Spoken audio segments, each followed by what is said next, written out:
Temple ಎಲ್ಲ ಮುಚ್ಚಿಬಿಡಿ. ಮತ್ತೆ ನೀವೆಲ್ಲ ಸೇರ್ಕೊಂಡು ಯಾರು ಬೇಡ, ನನಗೆ ಯಾರು ಒತ್ತಾಯ ಆಗೋದು ಬೇಡ, ನನಗೆ ಯಾರ ಬೆಂಬಲನೂ ಬೇಡ, ಯಾವ ಶಾಸಕರ ಬೆಂಬಲನೂ ನನಗೆ ಅವಶ್ಯಕತೆ ಇಲ್ಲ.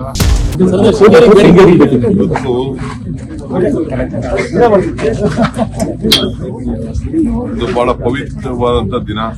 50 ವರ್ಷ ಕಳೆದಿದೆ. ಶ್ರೀಗಳು ಜವಾಬ್ದಾರಿಯನ್ನ ವಹಿಸಿಕೊಂಡು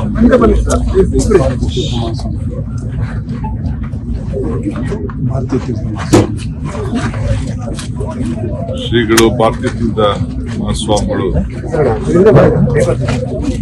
ಈ ನಮ್ಮ ಅನೇಕ ಅನುಭವಗಳು ನಮ್ಮ ಹತ್ರ ಇದೆ. ಪವಿತ್ರವಾದ ಸಂದರ್ಭದಲ್ಲಿ ಧರ್ಮೋ ರಕ್ಷತಿ ರಕ್ಷತ, ಯಾರು ಧರ್ಮವನ್ನ ಕಾಪಾಡ್ತಾರೋ ಧರ್ಮವನ್ನ ಕಾಪಾಡ್ತಾರೆ. ಆ ರೀತಿ ಯಾವ ರಾಜಕಾರಣಕ್ಕೂ ಹೋಗದೆ, ಯಾವ ವಿಚಾರಕ್ಕೂ ಈ ಮಠ ಯಾವತ್ತೂ ಕೂಡ ಭಾಗಿಯಾಗದೆ, ಬರೀ ಅವರ ಕರ್ತವ್ಯ, ಅವರ ಪಾಲನೆ, ಆಶೀರ್ವಾದ, ಧರ್ಮ, ಸಂಸ್ಕೃತಿ, ಸಂಸ್ಕಾರ ಇವರೆಲ್ಲ ಕಾಪಾಡಿಕೊಂಡು ಬಂದಿದ್ದಾರೆ. ನನಗೆ ವಿಶೇಷವಾದಂತ ಭಕ್ತಿ ಇದೆ, ನಂಬಿಕೆ ಇದೆ. ಸರಸ್ವತಿ ತಾಂಡವ ಆಡ್ತಾ ಇದ್ದಾನೆ.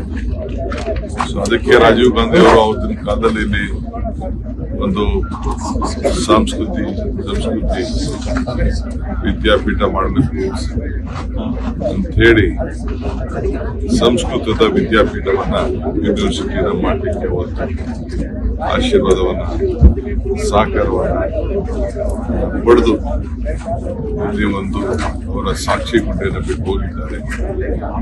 ಹಿಂದೆ ಕೂಡ ಇವರು ಅವ್ರಿಗೆ ಒಳ್ಳೇದಾಗಲಿ ಅಂತೇಳಿ ಬೇಕಾದಷ್ಟು ನಡೆದಂತ ಪೂಜಾ ಹವನಗಳೆಲ್ಲ ಕೂಡ ನನಗೆ ನೆನಪು ಬರ್ತಾ ಇದೆ.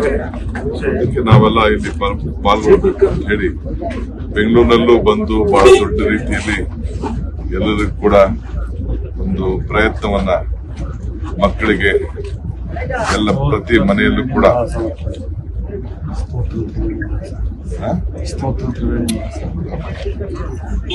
ಎಲ್ಲರಿಗೂ ಕೂಡ ದೋಸ್ತವನ್ನ ಹೇಳ್ಕೊಡ್ಲಿಕ್ಕೆ, ಧರ್ಮವನ್ನ ಯಾವ ರೀತಿ ಉಳಿಸ್ಕೊಳ್ಬೇಕು, ಸಂಸ್ಕಾರವನ್ನ ಯಾವ ರೀತಿ ಮಾಡಬೇಕು ಅಂತ ಹೇಳ್ಕೊಡ್ಲಿಕ್ಕೆ ಏನು ಪ್ರಯತ್ನ ಮಾಡ್ತಾರೆ. ಬೆಂಗಳೂರಲ್ಲಿ ಕೂಡ ಮಾಡಿದ್ರೆ ಇದು ಕೂಡ ನನ್ನ ಆಹ್ವಾನಿಸಿದ್ದಾರೆ. ಸರ್ಕಾರದ ಪರವಾಗಿ ಮತ್ತು ವೈಯಕ್ತಿಕವಾಗಿ ಬಂದು ನಾನಿವತ್ತು ಭಾಗವಹಿಸ್ತಾ ಇದ್ದೀನಿ. ಸರ್, ಈ ತರ ಭೇಟಿಗಳ ಟೆಂಪಲ್ ರನ್ ತಾವು ನೀಡ್ತಾ ಇರೋದು ಭೇಟಿನ ಟೆಂಪಲ್ ರನ್ ಅಂತ ನಾನು ದಿನ ಪೂಜೆ ಮಾಡೋನೆ, ಧರ್ಮದ ಬಗ್ಗೆ ನಂಬಿಕೆ ಇಟ್ಕೊಂಡಿರೋನೆ, ನನ್ನ ಒಡೆತಕ್ಕೋಸ್ಕರ, ರಾಜ್ಯದ ಒಡೆತಕ್ಕೋಸ್ಕರ, ನಮ್ದಂತ ಜನರಿಗೋಸ್ಕರ, ಸಮಾಜಕ್ಕೋಸ್ಕರ ಒಳ್ಳೇದಾಗ್ಲಿ ಅಂತೇಳಿ ನಾನು ಪ್ರಾರ್ಥನೆ ಮಾಡೋದು.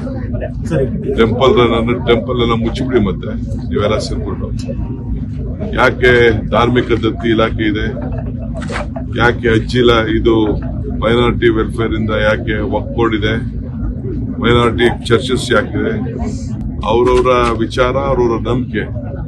ನಾನು ಹಿಂದೆ ಹೇಳಿದ್ದೇನೆ, ಧರ್ಮ ಯಾವುದಾದರೂ ತತ್ವ ಒಂದೇ, ನಾಮನೂರಾದರೂ ದೈವ ಒಂದೇ, ಪೂಜೆ ಯಾವುದಾದರೂ ಭಕ್ತಿ ಒಂದೇ, ಕರ್ಮ ಹಲವಾದರೂ ನಿಷ್ಠೆ ಒಂದೇ, ದೇವನೊಬ್ಬ ನಾಮ ಹಲವು ಅಂತ ಹೇಳಿದ್ದೇನೆ.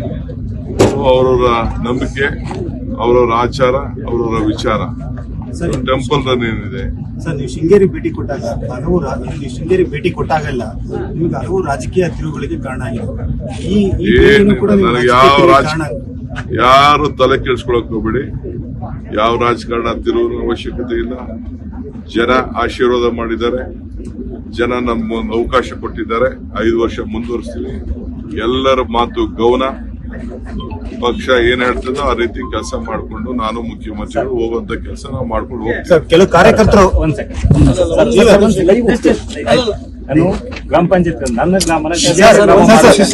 ಕಾರ್ಯಕರ್ತರು ಒಂದು ಒತ್ತಾಯ ಮಾಡ್ತಾ ಇರುವಂತದ್ದು ಮುಂದಿನ ಸಿಎಂ ಡಿ.ಕೆ. ಶಿವಕುಮಾರ್ ಆಗ್ಬೇಕು ಅಂತ. ಯಾರು ಬೇಡ, ನನಗೆ ಯಾರು ಒತ್ತಾಯ ಆಗೋದು ಬೇಡ, ನನಗೆ ಯಾರ ಬೆಂಬಲನೂ ಬೇಡ, ಯಾವ ಶಾಸಕರ ಬೆಂಬಲನೂ ನನಗೆ ಅವಶ್ಯಕತೆ ಇಲ್ಲ.